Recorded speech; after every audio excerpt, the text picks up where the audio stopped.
우리들 교회의 아침 묵상입니다. 오늘 새벽기도 말씀 출애굽기 4장 10절에서 26절 피난편에 관한 내용인데요. 하나님께서 모세를 부르셔서 애굽으로 보내시는 그 과정 속 사건들을 보면서요. 이 큰 사명과 또 개인의 삶, 특히 가정에서의 언약적 신실함, 이게 어떤 관계가 있을지 좀 깊이 살펴보겠습니다. 네, 오늘 말씀 참 흥미로운 장면으로 시작합니다. 하나님께 직접 소명을 받은 모세가 첫 행동으로 장인 이드로에게 가서 허락을 구합니다. 애굽으로 돌아가겠다고요. 그렇죠. 18절 말씀이죠. 예, 이게 어떻게 보면 하나님의 그 큰 부르심 앞에서는 좀 사소해 보일 수도 있는데 이런 인간적인 절차를 받는다는 거죠. 맞습니다. 여기서부터 벌써 중요한 점이 보입니다. 아무리 영적인 부르심이 크다 해도 일상의 관계나 질서를 함부로 여기지 않는다는 거. 그렇죠. 하나님은 우리가 사는 이 현실, 이 관계 속에서 당신의 일을 이루어 가시는 분입니다. 그런데 모세 마음은 여전히 좀 복잡했던 것 같습니다. 그 과거의 일 때문에 두려움이 많아서 자기는 말을 못한다고 변명도 하고요. 네, 10절에 나오죠. 하나님이 그래서 좀 노하시기도 하지만 결국에는 형 아론을 붙여주시잖아요. 모세의 그런 연약함까지 다 아시고 이끌어 가시는 겁니다. 심지어는 그 모세 목숨을 노리던 사람들이 다 죽었다. 이렇게 안심까지 시켜주시죠. 19절에요. 네, 맞습니다. 그 가장 큰 두려움의 원인을 하나님이 먼저 제거해 주시는 거죠. 순종의 길을 갈 수 있도록요. 정말 세심하신 분입니다.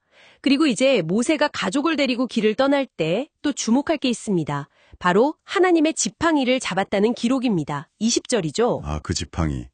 원래는 그냥 자기 양치던 아주 평범한 목자의 지팡이였습니다. 그렇죠. 그냥 자기 지팡이였는데 네, 바로 그겁니다.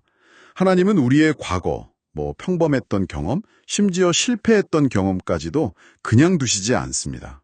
그걸 들어서 하나님의 지팡이도, 그러니까 당신의 능력과 영광을 나타내는 도구로 바꿔서 사용하신다는 겁니다. 와, 우리의 일상이 하나님의 손에 들리면 비범한 도구가 될 수 있다. 이런 말씀이시네요. 바로 그렇습니다. 우리의 경험이 그렇게 쓰임 받는 겁니다. 근데 그 지팡이로 기적을 행하라는 명령과 함께 좀 이해하기 어려운 말씀도 하십니다. 바로의 마음을 완악하게 하시겠다. 네, 21절.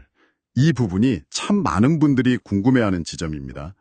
아니, 왜 하나님이 일부러 바로의 마음을 그렇게 하시는 걸까? 네, 왜일까요? 이건 하나님의 주권과 공의를 보여주는 방식입니다. 바로와 애굽의 죄악이 이미 너무 커서 10가지 재앙이라는 과정을 통해 하나님의 심판을 분명히 드러내시는 겁니다.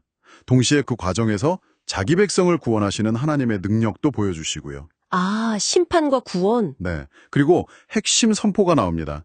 이스라엘은 내 아들, 내 장자라. 22절 말씀입니다. 내 아들, 내 장자. 와, 정말 강력한 표현입니다. 그렇죠. 이스라엘이 하나님께 얼마나 소중한 존재인지 딱 선언하시는 겁니다.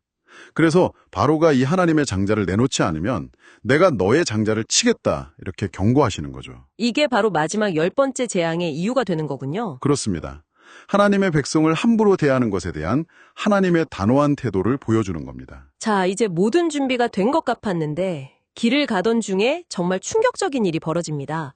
하나님께서 갑자기 모세를 죽이려 하십니다. 24절에요. 네, 정말 갑작스럽죠.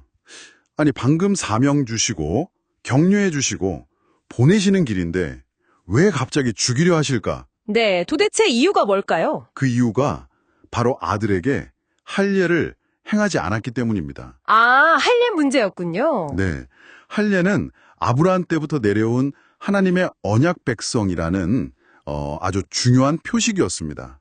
절대적인 징표였죠. 이 사건이 우리에게 주는 교훈이 정말 큽니다. 아무리 위대한 사명이라도 하나님과의 언약을 지키는 그 기본적인 순종, 다시 말해 개인과 가정의 신실함이 없으면 그 사명 자체가 흔들릴 수 있다는 겁니다. 와, 사명보다 언약 준수가 먼저다. 이런 말씀이네요. 정확합니다.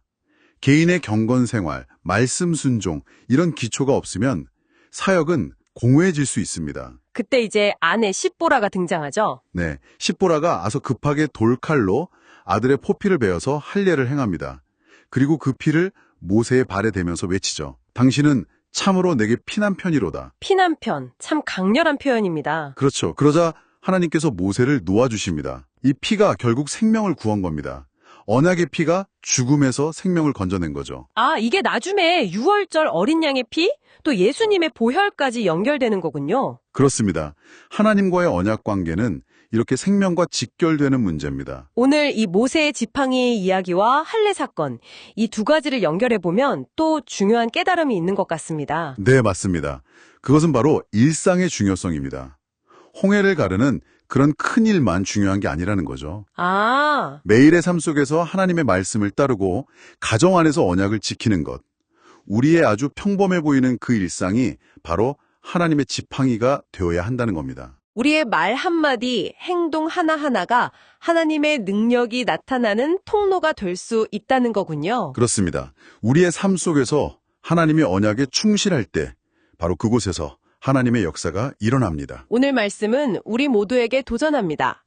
여러분, 우리는 하나님께서 내 아들, 내 장자라고 불러주시는 그 영광스러운 신분을 기억하며 감사하고 있습니까? 그리고 여러분의 가정과 일상 속에서 하나님의 언약, 즉 말씀 순종과 믿음의 삶이 구체적으로 어떻게 나타나고 있습니까? 우리의 매일매일이 하나님 앞에서 언약에 충실한 거룩한 산 제사가 되기를 소망합니다. 여러분의 삶이 하나님의 손에 들린 능력의 지팡이가 되어서 이 세상을 향해 하나님의 살아계심을 증거하는 복된 하루하루가 되시기를 축복합니다. 우리들 교회 아침 묵상이었습니다.